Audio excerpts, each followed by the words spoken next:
একজন বিজ্ঞ মানুষ বলেছিলেন, নতুন করে শুরু করতে আবার ভয় পেও না, কারণ এবার তুমি ক্ষতের মাঝে শুরু করবে না, এবার তোমার যাত্রাটা হবে অভিজ্ঞতার মাঝে। ঠিক বিগত সময়গুলোতে এমন অনেক মানুষ রয়েছেন যারা অনেক তিক্ত অভিজ্ঞতার সম্মুখীন হয়েছেন, এরপরেও চেয়ে পাননি সঠিক বিচার, বলতে গিয়েও পারেননি মনের না বলা অনেক কথা। যে কথা যায়নি বলা, সে কথাগুলোই সময় হয়েছে বলার। এসএটিভির এই প্ল্যাটফর্মে কথা বলবেন আপনি, শুনবে গোটা বিশ্ব। আর আয়োজন নিয়ে আপনাদেরকে আমন্ত্রণ জানাচ্ছি আমি বাপ্পি খান।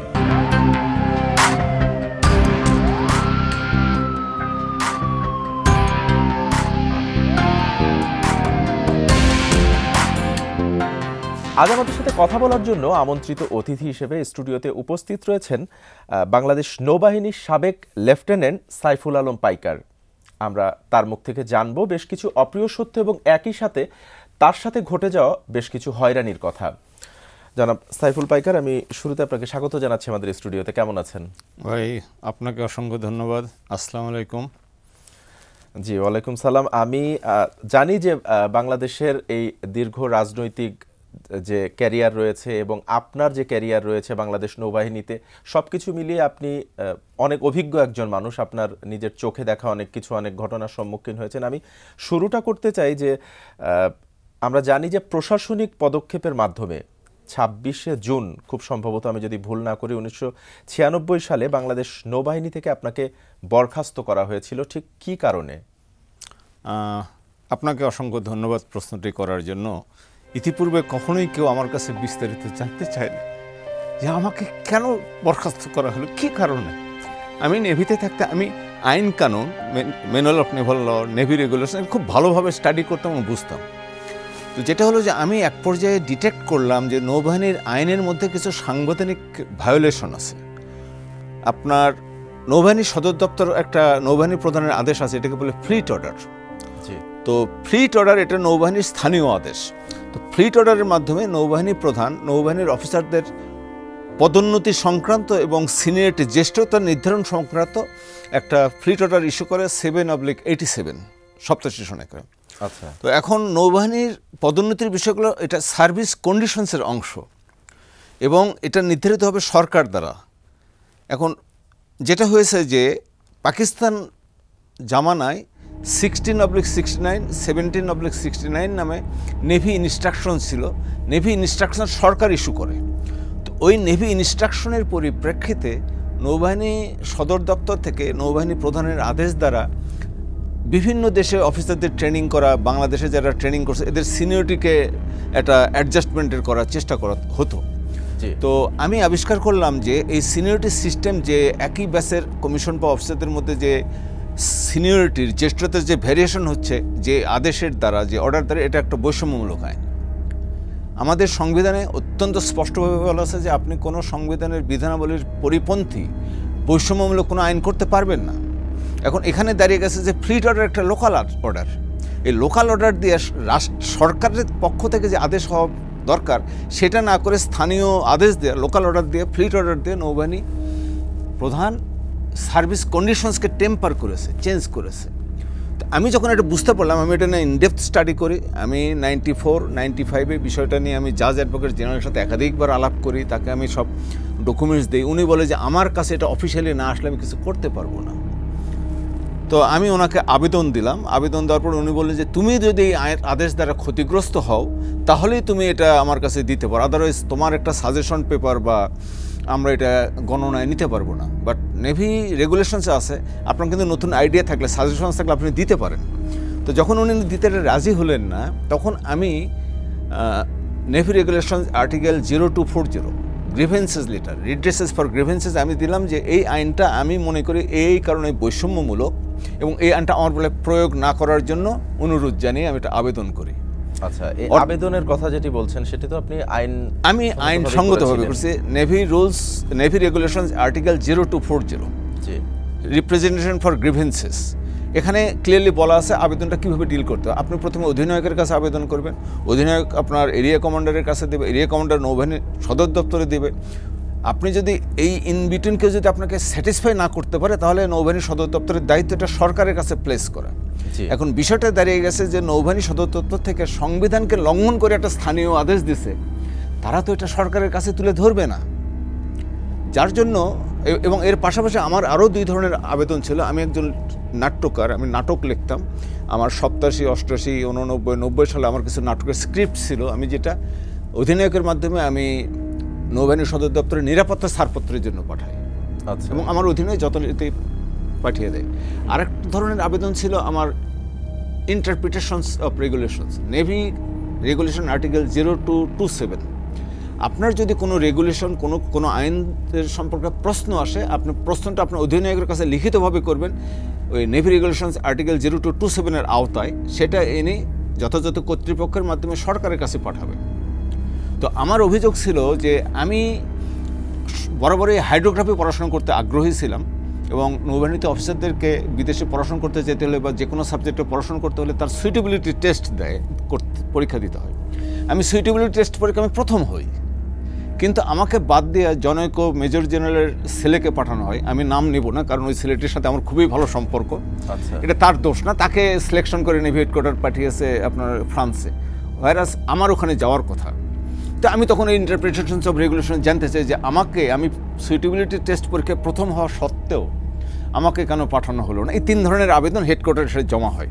আচ্ছা। কিন্তু যখন আমার গ্রিভেন্সেস লেটার, যে সিনিয়রিটি সিস্টেম এটা সংবিধানের সাথে সাংঘর্ষিক এবং নেভি হেডকোয়ার্টার আইনটা করে সংবিধানকে লঙ্ঘন করেছে, এই আবেদনটা হেডকোয়ার্টারে আসার পরে তারা এটা সহজভাবে না নিতে পারে নাই, তখন তারা আমার কন্ডাক্ট মানে মিসকন্ডাক্ট হিসেবে, এই যে আমি আইনসঙ্গতভাবে আবেদন করছি এটাকে মিসকন্ডাক্ট হিসেবে ট্রিট করে একটা কমিটি করে কোনো মতে 900 করে রিপোর্ট করে মানে সাজানো রিপোর্ট তৈরি করে, আমার যেহেতু কোনো বিগত সময় আমরা দেখেছি হয়েছে অনেকের ক্ষেত্রেই, জি, আমার যেহেতু কোনো অপরাধ ছিল না, আমাকে কোর্টমার্শাল করার কোনো সুযোগ নেই, তারা সাজানো ঘটনায় আমাকে প্রশাসনিক পদক্ষেপের মাধ্যমে বরখাস্ত। কিন্তু এই যে আইনসঙ্গত আবেদনের উপর নৌবাহিনী সদর দপ্তর যে কোনো পদক্ষেপ গ্রহণ করলো না, এটির কারণ আপনার কি মনে হয়? কারণ আমি যদি আপনাকে ফিলোসফিক্যাল পয়েন্ট অফ ভিউ থেকে বলি, এই যে যারা চাকরি করে তারা যে প্রতিষ্ঠানের পরিচালনার জন্য যে আইন কানুন আছে সেটার প্রতি আনুগত্য না দেখে তারা ব্যক্তির প্রতি বেশি আনুগত্য দেখায়।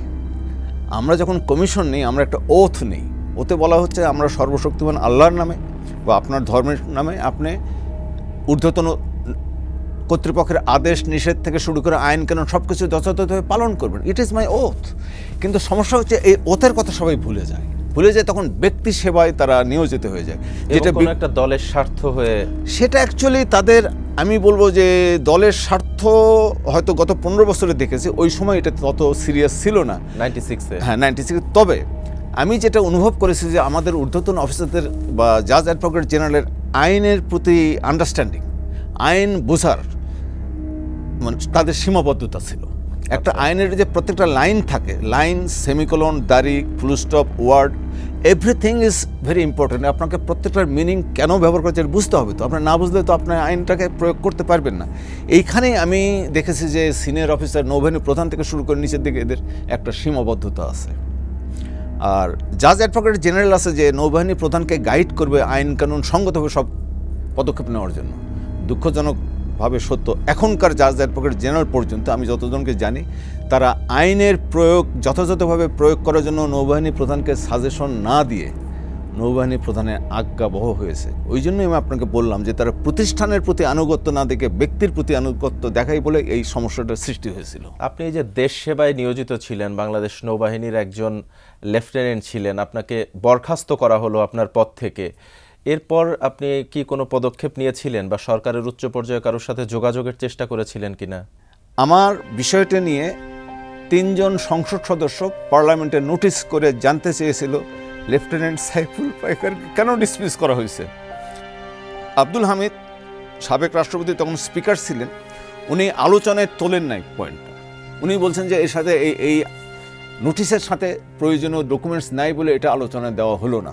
এটা একটা। দ্বিতীয় হচ্ছে, আমি একজন অত্যন্ত নাম করা উকিলের সহায়তা নিয়ে আমি 1.5 পৃষ্ঠার একটা আবেদন করেছিলাম প্রধানমন্ত্রী এবং প্রতিরক্ষা মন্ত্রী বরাবর, আমার বিষয়টা তুলে ধরে যে আমি আইনসঙ্গতভাবে আবেদন করার পরে আমাকে ডিসমিস করা হয়েছে। আমার যে আবেদন আছে আবেদনগুলোর আমি যথাযথভাবে আমি উত্তর পেতে চাই এবং আমার বরখাস্তের আদেশ মানে প্রত্যাহার করে আমাকে যথাযোগ্যভাবে পুনর্বহাল করা হোক।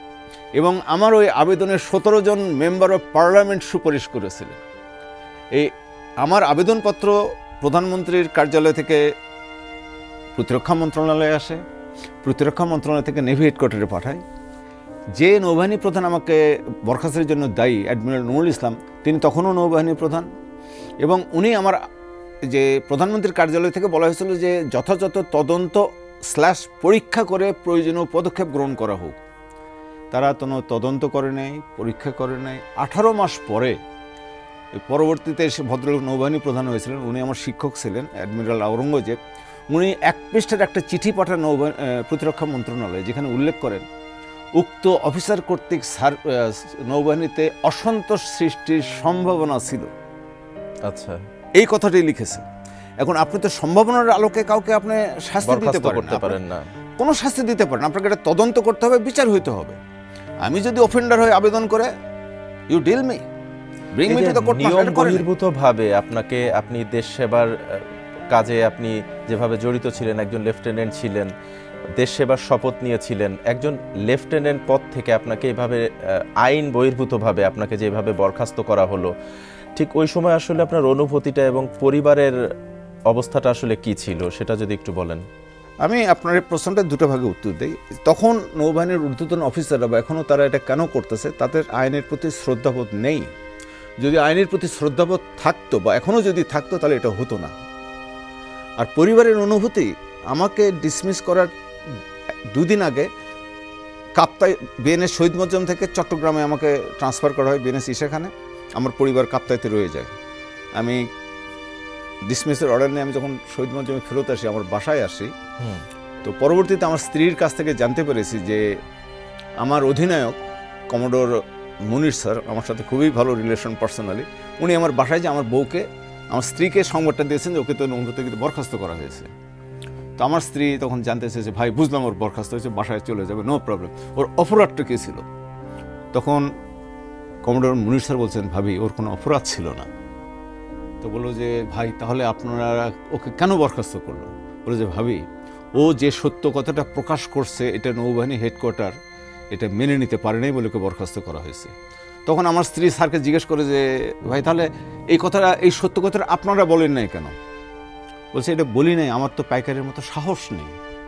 তখন আমার স্ত্রী আমার অধিনায়ককে বলেছিলেন, ভাই আমার একটা বরখাস্ত হয়ে যাচ্ছে, আমরা চলে যাচ্ছি, একটা শান্তি নিয়ে যাচ্ছি যে পুরুষ, আমার স্বামী একজন পুরুষ ছিলেন, আর এর বাইরে আপনারা যারা নৌবাহিনীতে আছেন বা আপনারা সবাই কাপুরুষ।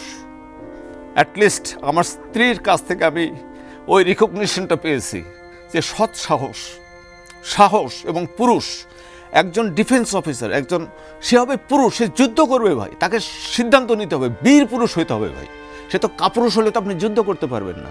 অ্যাটলিস্ট আমার চাকরি চলে গেল, আমার ওই তৃপ্তিটা আছে, আমার পরিবার স্বীকার করে যে আমি একজন পুরুষ, আমি সাহসী, আমি অসৎ কেউ না।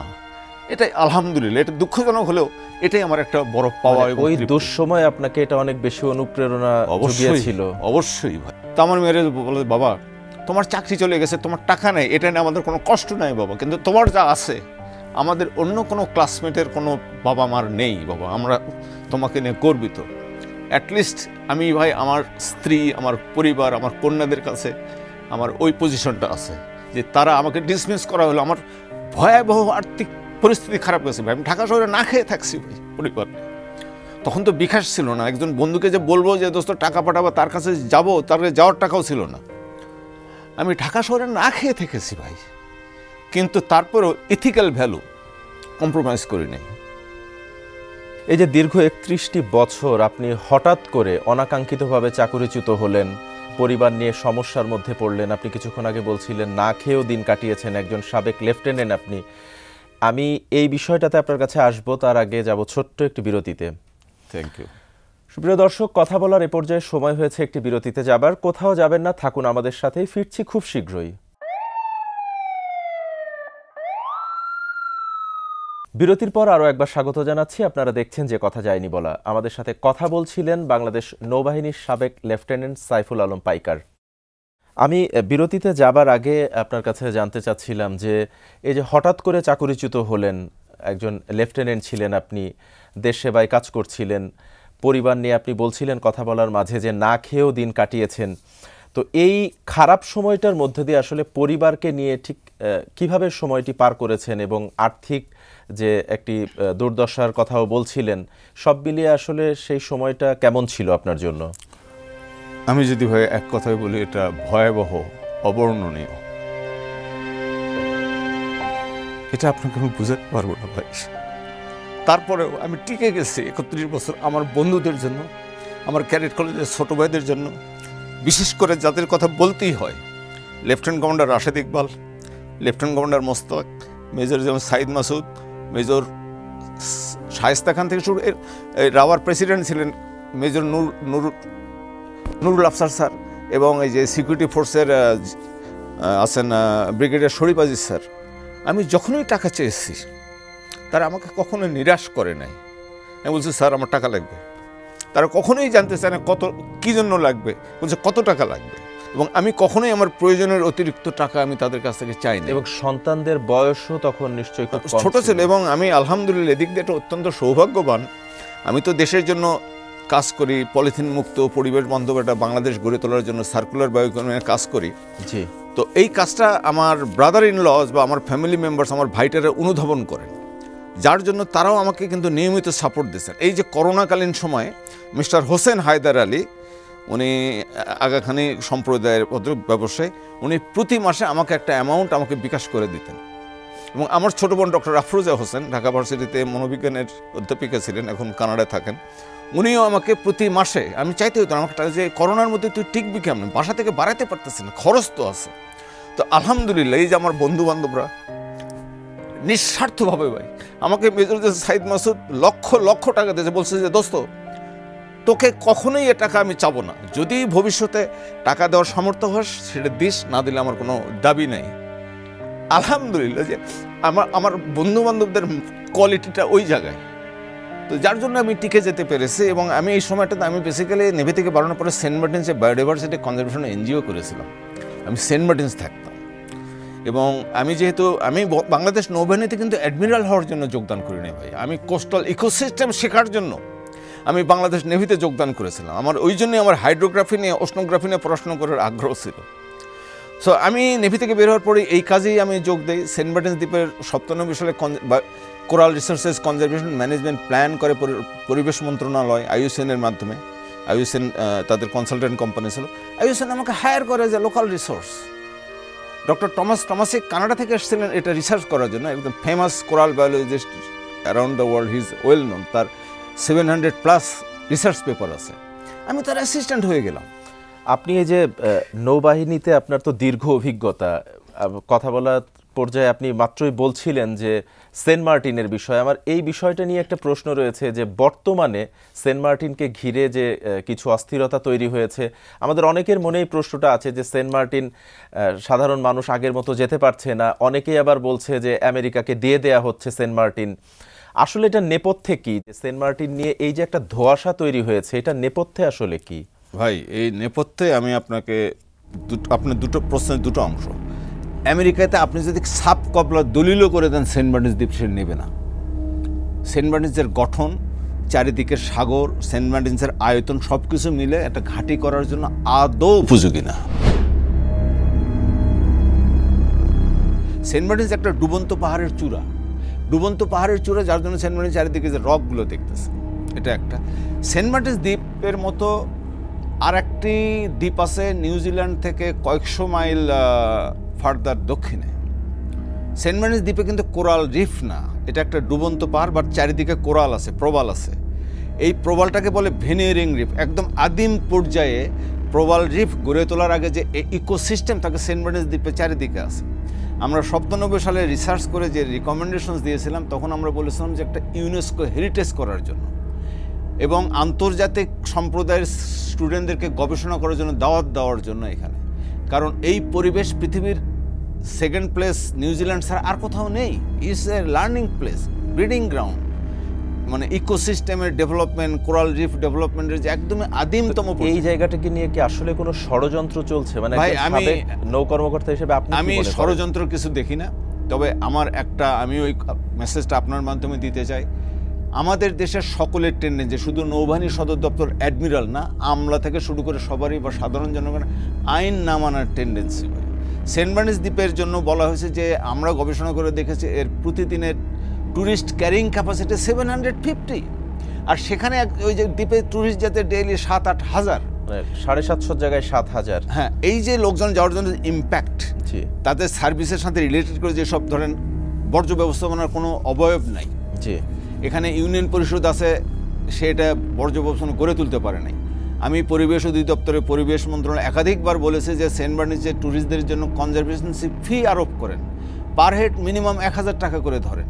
এই যে ফান্ডটা রেইজ হবে, এই ফান্ডটাকে দ্বীপের ecosystem, environmental management, waste management এবং কোরালের মধ্যে, সাগরের মধ্যে বিভিন্ন জায়গা থেকে ডেব্রিজ এসে জমা হয়, সেগুলোকে ক্লিন করার জন্য যে ফান্ড দরকার, এই ফান্ডটা আমরা পার্টিসিপেটরি বাই দ্য ট্যুরিস্টের পার্টিসিপেন্টের মাধ্যমে রেইজ করব। অর্থাৎ আমরা সাধারণভাবে যদি বলি, আমাদের মনে যে শঙ্কাটি রয়েছে যে অন্তর্বর্তী সরকার আসার পর থেকে এই যে ধোঁয়াশাটা তৈরি হয়েছে, সেন্ট মার্টিনকে আমরা দিয়ে দিচ্ছি, বিক্রি হয়ে যাচ্ছে, মানে এই জাতীয় কোনো থ্রেট তাহলে আমাদের উপর নেই, আমরা যদি অবশ্যই বলি? অবশ্যই নেই। এটা যদি আপনারা আমার সাথে আরও একাডেমিক ডিসকাশন বা ডিবেট করতে চান, আই এম রেডি।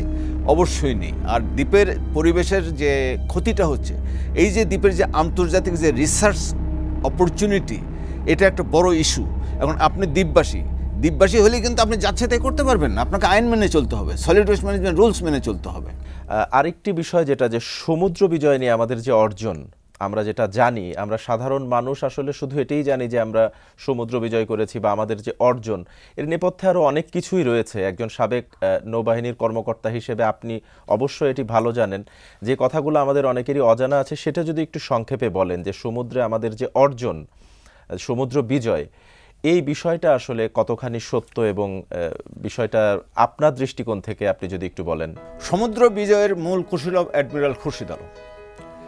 বাংলাদেশে সমুদ্র আইন বোঝার মতো জ্ঞান, বুদ্ধি বা প্রজ্ঞা সম্পন্ন অ্যাডমিরাল খুরশিদ আলম ব্যতীত কেউ নেই, ছিল না, এখনও নেই। এই যে সমুদ্র বিজয়, যে আমাদের কেসটা যে ইন্টারন্যাশনাল ম্যারিটাইম কোর্টে যে নিতে হবে, এই নেওয়ার জন্য যে আমাদের পররাষ্ট্র মন্ত্রণালয় যে আনক্লোজ সেল আছে, সেখানে কোনো প্রিপারেশন ছিল না। এই বিষয়টা নিয়ে লেখালেখি নিয়মিতভাবে করতেন মিস্টার আবু রুস্ত, সাংবাদিক আবু রুস্ত, আমারই কোর্সমেট, আমার রংপুর ক্যাডেট কলেজের ছোট ভাই। আর আমি এই বিষয়টা নিয়ে আমি বাপার সাথে বাংলাদেশ পরিবেশ আন্দোলন, যেখানে আবুল মাল, আব্দুল মোহিত, আরও অনেকেই ছিলেন, ডক্টর জামিলুর রেজা চৌধুরী থেকে শুরু করে আরও অনেকে, আমি তাদের কাছে প্লেস করি। আমার সাথে ছিলেন NM সেলিম, উনি একজন উপসচিব, যে প্লেস করি যে আমাদের সমুদ্র বিজয় করতে হলে আমরা একটু ঘুরে প্লেস করি যে অ্যাডমিরাল খুরশিদ আলমকে আমাদেরকে যথাস্থানে আনতে হবে। বাট এখানে রিস্ক হয়ে গেল, যদি টের পায় অ্যাডমিরাল খুরশিদ আলমকে, যদি উনি তখন কমোডোর একটা কোম্পানিতে জব করতেন, অনেক আনার গুলি করে যদি মেরে ফেলে দেয়, তাহলে বাংলাদেশের সমুদ্র বিজয়ের মামলাই করতে পারবেন না। তখন ওই ভারত আর বার্মা একতরফা রায় নিয়ে যেত। এই জন্য আমরা অত্যন্ত গোপনীয়তার সাথে বাংলাদেশ পরিবেশ আন্দোলনে আমরা একটা কনফারেন্সের আয়োজন করি শুক্রবার দিন অড টাইমে, উইথ এ ইন্টেনশন যাতে প্রেজেন্স কম হয়, লোকজন যাতে পার্টিসিপেন্ট যাতে কম আসে। এবং সেখানে আমরা ধরলাম যে সেন্ট মার্টিন দ্বীপকে কেন্দ্র করে আমাদের একটা ম্যারিন প্রোটেক্টেড এরিয়া ডেভেলপ করা দরকার for the conservation of the breeding ground, spawning ground. যে আমাদের যে ভার্টিব্রেট, নন ভার্টিব্রেট যে বিভিন্ন স্পেসিস আছে, মাছ আছে, তার তো ডিম পাড়ার জায়গা লাগবে। এটা সেন্ট মার্টিনের সারাউন্ডিংস থেকে শুরু করে কক্সবাজার তারা উপরের দিকে আছে। তো আমরা একটু সেমিনারটা ভিন্নভাবে আয়োজন করি। আমার প্রেজেন্টেশন ছিল যে সেন্ট মার্টিনস দ্বীপের এই মেরিন প্রোটেক্টেড এরিয়া ডেভেলপ করতে গেলে কী চ্যালেঞ্জেস, এবং সেইখানে আমরা যে আলোচনাটা থামাই যে সেন্ট মার্টিনস দ্বীপের পাশে যে বার্মার সাথে যে সমুদ্র সীমা, এটা তো এখনও মীমাংসা হয় নাই, তাহলে আমরা কিভাবে করব। এই সেমিনারে আমি অ্যাডমিরাল খুরশিদ আলম স্যারকে আমরা অতিথি হিসেবে দাওয়াত দিই। তখন আমরা তাকে ইন্ট্রোডিউস করে দিই যে এই সমুদ্র আইন সংক্রান্ত একজন বিশেষজ্ঞ হচ্ছেন কমোডোর খুরশিদ আলম। উনি তখন বিষয়টা ওখানে বলার চেষ্টা করলেন। সাথে সাথে ওনাকে বলা হলো যে আপনাকে এখানে বিস্তারিত বলার দরকার নেই, আমরা বাপা অফিসে ডাকবো, বাংলাদেশ পরিবেশ আন্দোলন অফিসে। বাপা অফিস থেকে তখন সেই সময়কার রাষ্ট্রপতির সাথে বাপা অফিসের সিনিয়র নেতৃবৃন্দ ওয়ার্কআউট করে অ্যাডমিরাল খুরশিদ আলমকে কমোডোর অবস্থায় জয়েন্ট সেক্রেটারি স্ট্যাটাসে কন্ট্রাক্ট জবে পররাষ্ট্র মন্ত্রণালয়ে আনক্লোজ সেলে আনা হয়। এই যে ওনাকে যে যথাস্থানে প্লেস করার জন্য লেফটেন্যান্ট আবু রুস্ত বা আমার এবং NM সেলিম উপসচিব বা বাংলাদেশ পরিবেশ আন্দোলনের যে অবদান, আমি ভাই সত্যি গর্বিত। আমি আরেকটি এই সম্পর্কিত একটি প্রশ্ন যদি আপনার কাছে জানতে চাই যে আমাদের এই যে পার্শ্ববর্তী দেশের সাথে আমাদের যে সীমানা নিয়ে যে দ্বন্দ্ব, আমরা প্রায় এখনো দেখছি যে সীমান্তে যে উত্তেজনা কাজ করে, এই সমুদ্রে কি আমাদের আসলে এই ধরনের কোনো থ্রেট আছে কিনা, বা আমরা কতটা ঝুঁকি মুক্ত, যদি আপনার কাছ থেকে সংক্ষেপে একটু যদি বলেন। ভাই আমি তো নৌবাহিনী থেকে বহু বছর আগে চলে এসেছি এবং কোস্টগার্ড এখন হয়েছে।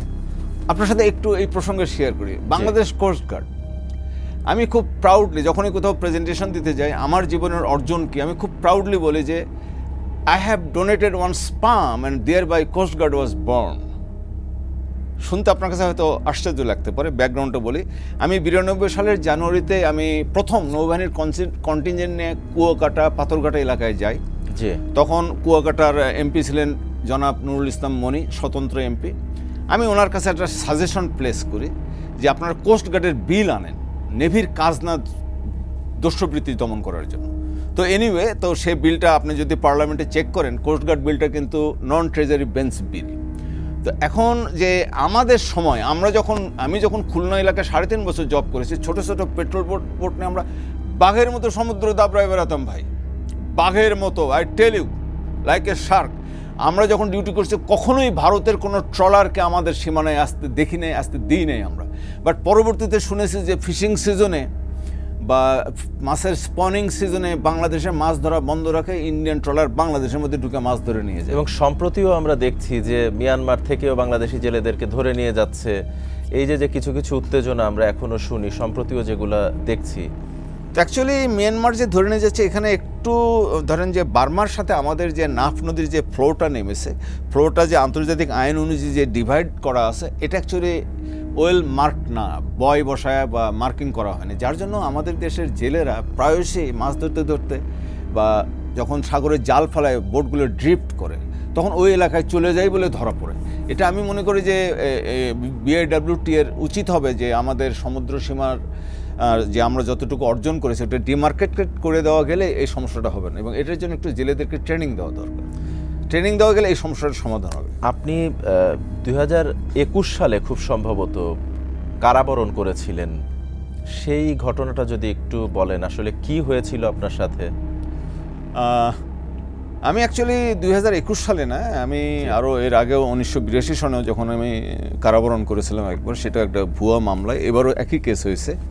সেন্ট মার্টিনস দ্বীপ নিয়ে যে যার ইচ্ছামতো গবেষণাপত্র প্রকাশ করে। তো চট্টগ্রাম বিশ্ববিদ্যালয়ের একজন ইয়াং টিচার, তার বয়স আমার কন্যার চেয়েতেও কম হবে, সে সেন্ট মার্টিনস দ্বীপ নিয়ে 2টো গবেষণা পেপার পাবলিশ করে, রিসার্চ গেটেও পাবলিশ করে, ভারতের একটা জার্নালেও স্পার্সো রিলেটেড একটা রিমোট সেন্সিং রিলেটেড জার্নালেও পাবলিশ করে। আমি জানি না তার সাথে রিলেটেড, আমি মনে করি এই রিসার্চার এবং ইন্ডিয়ার যে জার্নালটা যার they have got internal relation, এবং সে সেন্ট মার্টিনস দ্বীপ সম্পর্কে অপতথ্য ছড়াচ্ছিল। কারণ আমরা গবেষণার মাধ্যমে প্রমাণ করছি সেন্ট মার্টিনস দ্বীপটা প্রবাল দ্বীপ নয়, আর সে সেন্ট মার্টিনস দ্বীপটা প্রবাল দ্বীপ ডিক্লেয়ার করে সে তার গবেষণা চালাচ্ছে। ডিজিটাল মামলায় আপনি?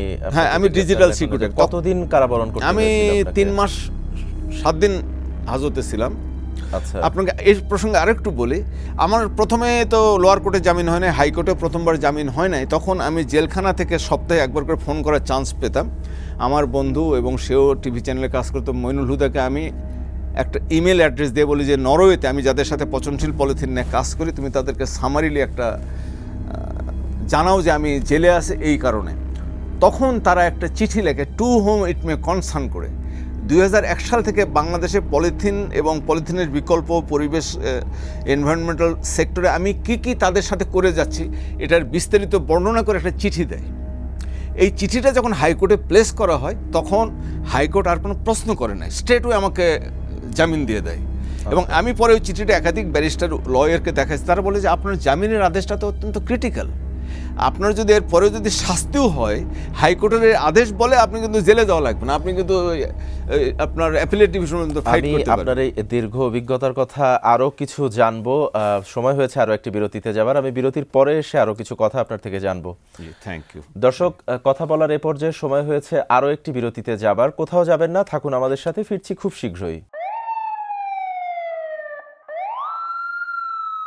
বিরতির পর আরও একবার স্বাগত জানাচ্ছি। আপনারা দেখছেন যে কথা যায়নি বলা। আমাদের সাথে কথা বলছিলেন বাংলাদেশ নৌবাহিনীর সাবেক লেফটেন্যান্ট সাইফুল আলম পাইকার।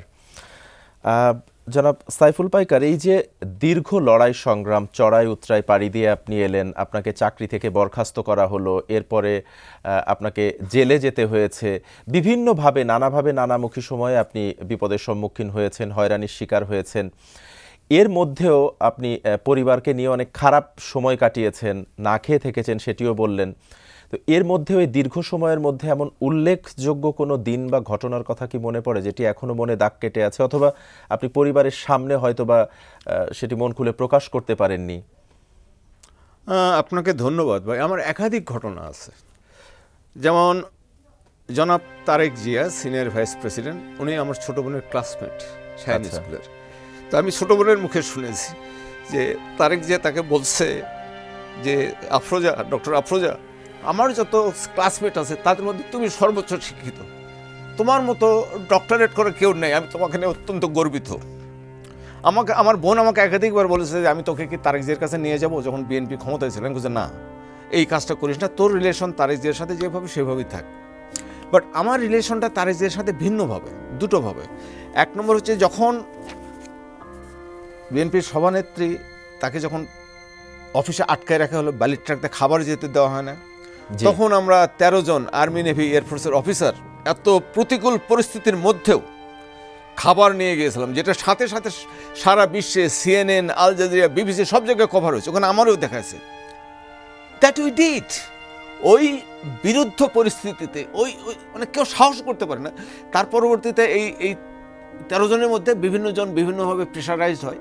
আমি বলবো লাকি, আমি তো ন্যাচারাল মেডিসিনে, তখন আমি নিকুঞ্জে আমার একটা কাউন্সেলিং সেন্টার ছিল, জেনারেল আকবর ছিল DGF এর ডিজি, সে আমার বিষয়টা নিয়ে ইনভেস্টিগেট করছে। বলছে আমার টেলিফোন থেকে কোনো রাজনৈতিক কোনো কল নাই, মানে আমার টেলিফোন থেকে কোনো রাজনৈতিক নেতার সাথে কোনো কলের রেকর্ড নাই। হি really help supported me as a বন্ধু।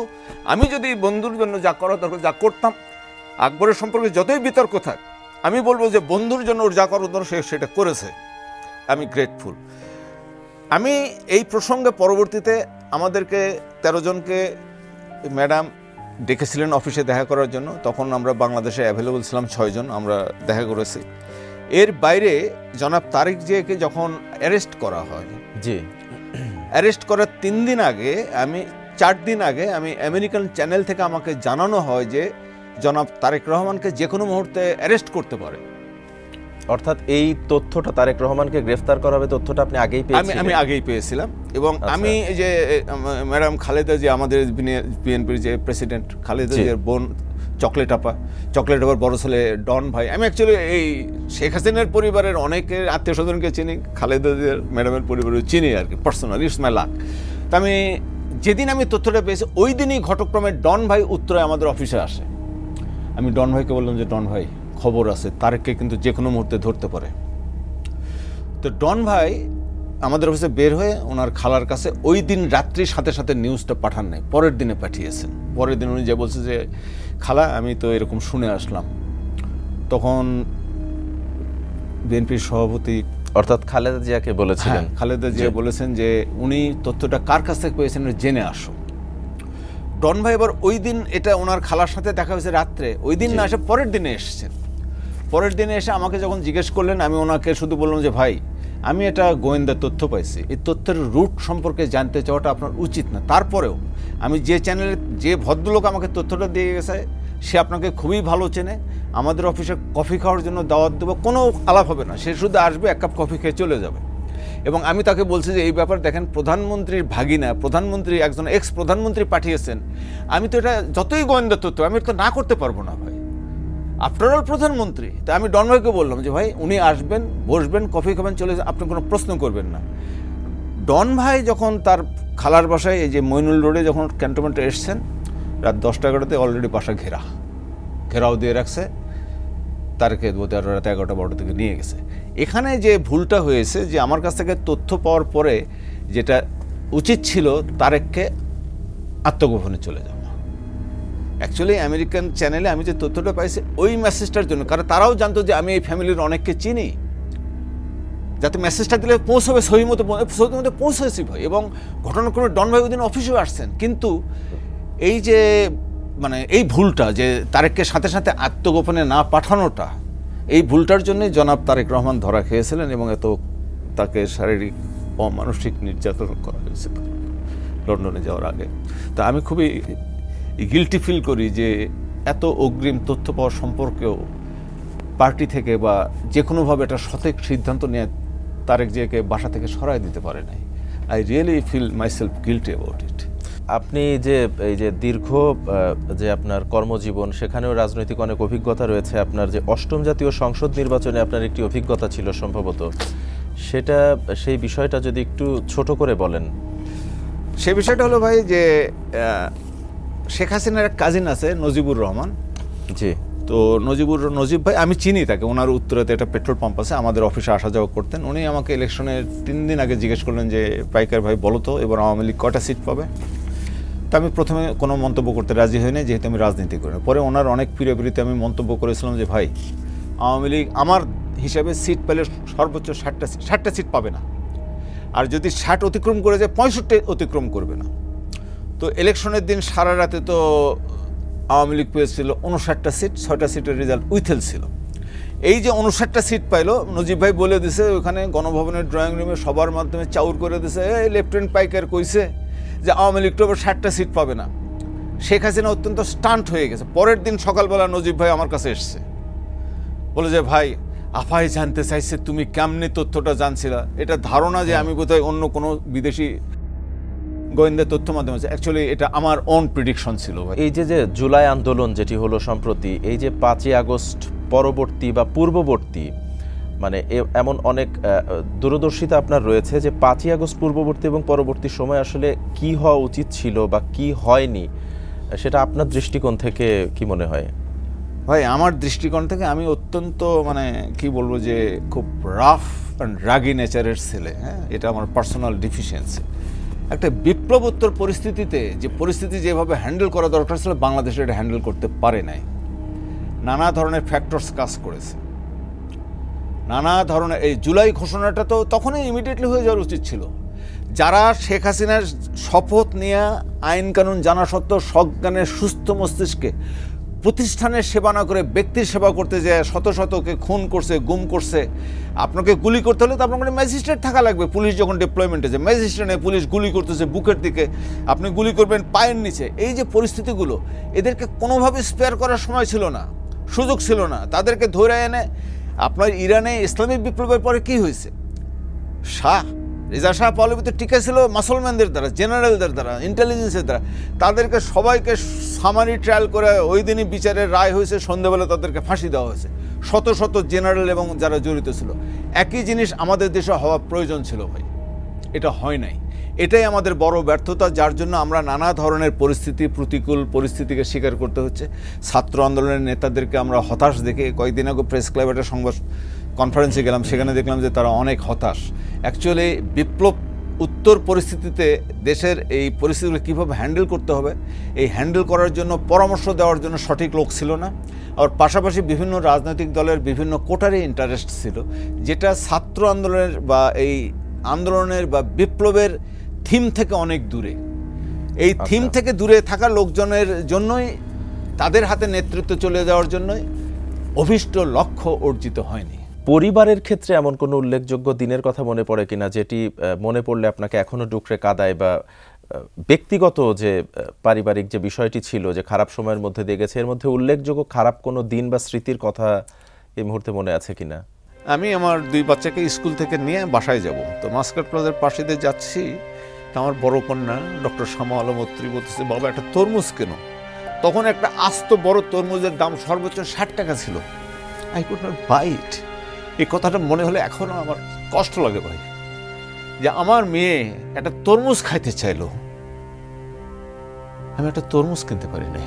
খারাপ সময়গুলো পরিবার আপনাকে সাহস জুগিয়েছে, অনুপ্রেরণা ছিল, তারা সর্বদা আপনাকে বুঝেছে, আপনার পাশে ছিল। জি ভাই, এইটা আমার মেয়েরা বলতো, আপনাকে বলেছি যে বাবা we are very proud of you, তোমার যা আছে আমাদের অন্য কোনো ক্লাসমেটের বাবা মার তা নাই। এই যে আমার আত্মতৃপ্তি, যেটি আত্মতৃপ্তি। এবং আমি এটুকু আপনাকে আরেকটু বলি যে আমার স্ত্রী যদি এই মহিলা আমার স্ত্রী না হয়, যদি অন্য কোনো মহিলা স্ত্রী হতো, ভাই আমার সংসার বহু আগে ভেঙে যেত। এটা আল্লাহর একটা মেহেরবানি, এবং তার ধৈর্যের জন্যই আমি একজন মানে স্বামী হিসেবে অনেক রিকোয়ারমেন্ট মিট করতে না পারা সত্ত্বেও আলহামদুলিল্লাহ আমরা টিকে গিয়েছি। ভাই আমরা অনুষ্ঠানের একেবারে শেষ পর্যায়ে চলে এসেছি। আমি খুব সংক্ষেপে আপনার কাছে জানতে চাই, এই যে দীর্ঘ অভিজ্ঞতা, চড়াই উতরাই, এত সংগ্রাম, এরপরে এই যে জুলাই গণ অভ্যুত্থান, 5ই আগস্টের পরবর্তী সময়, এখন যে অন্তর্বর্তীকালীন সরকার রয়েছে, দেশে হাজারো সমস্যা রয়েছে, এর মধ্যেও আপনাকে যদি বলতে বলা হয় যে একজন সাবেক নৌবাহিনীর কর্মকর্তা হিসেবে বর্তমান সরকারের কাছে আপনার চাওয়াটা কি ব্যক্তিগতভাবে, খুব সংক্ষেপে যদি একটু বলেন। আমার ব্যক্তিগতভাবে চাওয়ার বিশেষ কিছু নয়। আমি নিজেও আমরা প্রতিরক্ষা সচিবের সাথে একাধিকবার দেখা করেছি। আমরা বারবার অনুরোধ করেছি, স্যার আমাদের যে আবেদনগুলো আছে আইন সঙ্গত পদক্ষেপ নেন, ধরে রাখবেন না স্যার, ফেলায় রাখবেন না। দুঃখজনকভাবে হলো যে দেখেন পুলিশ প্রশাসন, জি, জনপ্রশাসন, অন্য সব জায়গার অফিসাররা যারা ভুক্ত, তারা কিন্তু রিহ্যাবিলিটেশন পেয়ে গেছে, কম্পেনসেশন পেয়ে গেছে। শুধুমাত্র ডিফেন্স অফিসাররা এবং সাধারণ রেটিংস পায়নি, তাদের আবেদনও কিন্তু যথাযোগ্য জায়গায় আছে। এখানে আমি মনে করি প্রতিরক্ষা সচিবের দুর্বলতা। সে being the secretary of the ministry, সে আইনসঙ্গত পদক্ষেপ গ্রহণে সে এখনো করে নাই। সে ভীত বা মানে ইনডিসিশনে ভুগতেছে। তো আমি মনে করি যে আমার একটাই কথা, যে আপনাকে আইনসঙ্গতভাবে পদক্ষেপ নিতে হবে। আইন হয় একটা প্রতিষ্ঠান পরিচালনার জন্য, আমরা প্রতিষ্ঠানকে সন্তুষ্ট করে আইনসঙ্গত পদক্ষেপ নেব, আমরা ব্যক্তিকে সন্তুষ্ট করার দিকে যাব না। আপনার মূল্যবান মতামতের জন্য, আমাদের স্টুডিওতে এসে সময় দেওয়ার জন্য এসএ টিভির পক্ষ থেকে আপনাকে অসংখ্য ধন্যবাদ জানাচ্ছি। ভাই আপনাকেও ধন্যবাদ। আমি যে কথাগুলি এতদিন কাউকে বলতে পারি নাই, আপনার মাধ্যমে আমি দেশবাসীর সামনে তুলে ধরতে পেরেছি। ভাই আপনাকে অসংখ্য ধন্যবাদ। অসংখ্য ধন্যবাদ আপনাকে। ব্ল্যাক স্টোনের একটি উক্তি ছিল, একজন নির্দোষ ব্যক্তিকে ভোগানোচ্ছে 10 জন দোষী ব্যক্তিকে ছেড়ে দেয়া উত্তম।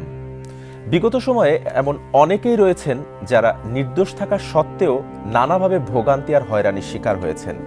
আমরা জানাতে চাই আপনার সাথে ঘটে যাওয়া নির্মম সেই বাস্তবতার গল্পগুলো। আমরা চাই স্বাধীন সার্বভৌম বাংলাদেশে ধর্ম, বর্ণ, দল, মত নির্বিশেষে প্রতিটি মানুষ যেন তার স্বাধীনতায় বাঁচতে পারে, ভয়হীন ও নিরাপদ জীবন কাটাতে পারে। আপনার সাথে ঘটে যাওয়া যে কোনো ঘটনা এসএ টিভির এই প্ল্যাটফর্মে এসে বলতে যোগাযোগ করুন স্ক্রিনে দেয়া নাম্বারে, অথবা মেইল করুন যে কথা যায়নি বলা @gmail.com এই মেইলে। আজ বিদায় নিচ্ছি, ফিরছি আগামী বুধবার ঠিক রাত 9টায় নতুন কোনো অতিথি নিয়ে, বলতে না পারা নতুন কিছু কথা নিয়ে। সে পর্যন্ত সবাই সুস্থ থাকুন, নিরাপদে থাকুন এসএ টিভির সাথেই। আল্লাহ হাফেজ।